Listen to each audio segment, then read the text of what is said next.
Taste the Daily. வைரம் போன்று அடர்த்தியான துணிச்சல் கொண்ட தலைவர் நமது எதிர்க்கட்சி தலைவர் என்று கூறிய அதிமுக முன்னாள் அமைச்சர் வைகை செல்வன் மாநில மத்திய அரசுகளுக்கு எதிராகவும் மற்றும் சில சீர்திருத்தங்களையும் உள்ளடக்கிய தீர்மானங்களை அதிமுக பொதுக்குழு கூட்டத்தில் வாசித்தார். சென்னை வானகரத்தில் நடைபெற்ற அதிமுக பொதுக்குழு கூட்டத்தில் அவர் வாசித்த தீர்மானம் குறித்து இப்போது பார்க்கலாம்.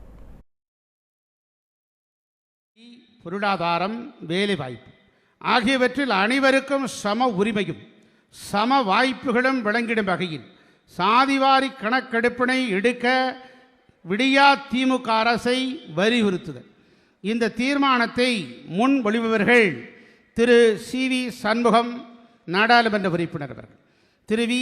கருப்பசாமி பாண்டியன் அவர்கள், திரு சுதா கே. பரமசிவம் அவர்கள், எம்.எஸ்.எம். ஆனந்தம் அவர்கள், திரு கே. சிங்காரம் அவர்கள், திரு எம்.சி. சம்பத் அவர்கள், திரு எம்.கே. அசோக் அவர்கள், திரு கே.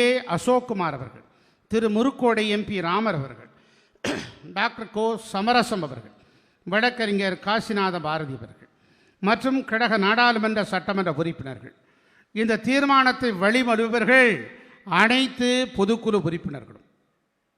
தீர்மானம் 13 சிறுபான்மையர் நலன் காக்கும் வகையில் அனைத்திந்திய அண்ணா திராவிட முன்னேற்றக் கழக ஆட்சி காலங்களில் நடைமுறைப்படுத்திய திட்டங்களை முடக்கி விடாமல் தொடர்ந்து செயல்படுத்தி சிறுபான்மையர் நலன் காக்கப்பட வேண்டும் என்று விடியா திமுக அரசுக்கு வலியுறுத்துதல்.